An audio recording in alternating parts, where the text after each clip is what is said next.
नमस्ते, मैं हूँ सेलिना डेविड। मैं हिताची वंतारा की क्षेत्रीय निदेशक हूँ।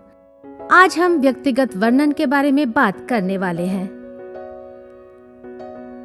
वर्णन विभिन्न प्रकार के होते हैं और हम उनके बारे में बात करेंगे, लेकिन सबसे अच्छा एक आत्मविस्मयकारी वर्णन है जहाँ की आपकी राय कि आप कौन हैं बहुत ही मामूली होती है। लेकिन दुर्भाग्य से दुनिया बहुत सारे ऐसे लोगों से भरी हुई है जो अपने आसपास के लोगों की कहानियों को पसंद करते हैं, जो उनके जीवन के तरीके को प्रभावित करते हैं। और मैं दो प्रतिकूल वर्णन के बारे में बात करना चाहती हूँ जो वास्तव में लोगों को अपनी पूरी क्षमता की खुलासा करने से रोकती है। पहली चीज जिस पर हम ध्यान देंगे वो है एक बहुत ही खराब वर्णन।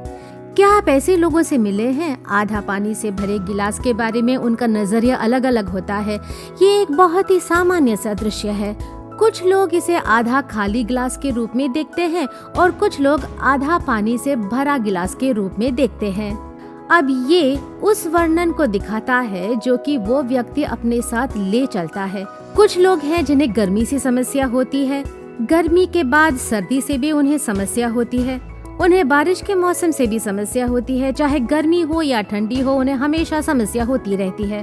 क्या हम रुक कर देखें और खुद से पूछें कि आज मेरी स्थिति क्या है? क्या यही वो वर्णन है जिसे मैं आज अपने जीवन में साथ लेकर चल रही हूँ? कुछ भी मुझे खुश नहीं कर सकता है। कुछ लोग अपने अतीत की विफलताओं को अंदर आने की अनुमति देते हैं। एक बार असफल होना ठीक है, 2 बार असफल होना ठीक है, 3 बार असफल होना भी ठीक है, लेकिन वे क्या करते हैं कि वे अपने अतीत की विफलताओं को उन्हें अपंग करने देते हैं और वे अपनी खुद की कहानी ऐसे लिखते हैं कि मुझे नहीं लगता कि मैं किसी अच्छे काम के लिए बना हूँ और मैं बस उस स्थिति के साथ समझौता करूंगा जिसमें मैं आज हूँ। कुछ ऐसे भी हैं जो आत्मसंदेह में होते हैं। वे अपने जीवन पर संदेह करते हुए जीते हैं। ये किसी व्यक्ति के जीवन का सबसे बुरा पहलू हो सकता है, अपने अतीत में कई गलतियों के कारण आत्मसंदेह और आत्मनिंदा करना। तो हम इस खराब वर्णन के बारे में देखते हैं जो कि आपको अपने जीवन में आगे बढ़ने से, उसे प्राप्त करने से रोक सकती है। जिसके लिए आप बने हैं, हम सब महान कार्य के लिए बने हैं। मैं इस बात पर विश्वास करती हूँ और मुझे इस वक्त संयुक्त अमेरिका के 16वें राष्ट्रपति अब्राहम लिंकन की याद आ रही है। 20वें साल की उम्र में उन्होंने जो व्यवसाय शुरू किया वो उस पर असफल हो गए थे। तब वह बहुत छोटे थे। 26 साल की उम्र में उन्हें नर्वस ब्रेकडाउन हो गया था। आगे से बढ़े, 46-47 उम्र में वह अमेरिका राष्ट्रपति चुनाव के लिए लड़े और उन्होंने बुरी तरह से उसे खो दिया। पर उन्होंने इस खराब पिचके हुए वर्णन को जारी नहीं रखा और 52वें साल में उन्होंने अमेरिका प्रेसिडेंट पद जीता। और महत्वपूर्ण बात यह है कि उन्होंने वास्तव में ये आंदोलन चलाया जिसमें अश्वेतों अमेरिकी अफ्रीकियों को गुलामी से मुक्त करने के लिए प्रेरित किया जो कि युगों से बंधे हुए थे। उन्होंने ही उनकी मुक्ति का नेतृत्व किया और उन्होंने ऐसा 52 साल की उम्र में किया। इस महापुरुष के शब्द थे, मेरी चिंता ये नहीं कि आप असफल हुए हैं या नहीं, बल्कि ये है कि आप अपनी असफलता से संतुष्ट हैं। आपको प्राप्त होने वाली अस्वीकृति की मात्रा एक परिभाषित कारक नहीं होती है।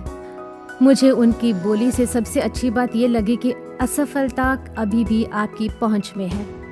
इसलिए मैं आपको प्रोत्साहित करना चाहती हूँ कि आप सीमित कारकों और अपने खराब वर्णन को अपने जीवन पर नियंत्रण न करने दें। अब हम एक और प्रतिकूल वर्णन की ओर जाते हैं जो कि एक फुलाया हुआ वर्णन है। कुछ लोग के पास खुद के बारे में एक फुलाया हुआ वर्णन होता है। वे खुद को जितना होना चाहिए उससे बड़ा समझते हैं। उनको वे कौन है इसके बारे में बहुत अच्छा अनुमान होता है। उनमें से कुछ ऐसे होते हैं, किसी को मुझे सिखाने की जरूरत नहीं है, मेरे पास जीवन का सारा अनुभव है, मुझे ये सब पता है, मुझे किसी की मार्गदर्शन की जरूरत नहीं है, मैं ही निर्णय लूंगा और मैं चाहूंगा कि लोग मेरा अनुसरण करें, मुझे सब कुछ पता है।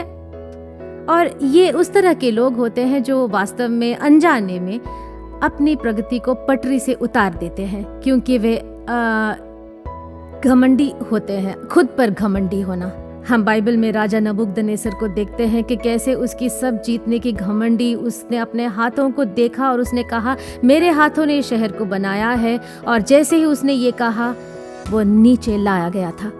जीवन का गर्व पटरी से उतार देने वाली बात हो सकती है, और हमारा दिमाग में ये वर्णन हमारी उपलब्धियों के बारे में और हम क्या कर सकते हैं और हम कौन हैं, ये वास्तव में हमें विनम्रता से दूर रखते हैं और काफी प्रतिकूल हो सकते हैं। तो संक्षेप में आइए अपने आप से ये प्रश्न पूछते हैं, अपनी वर्णन कैसे तैयार कर रही हूँ? समय आ गया है कि अब एक नकारात्मक, पिचके हुए, खराब और फुलाए हुए वर्णन से हटकर एक आत्मविस्मयकारी वर्णन के लिए जगह बनाई जाए।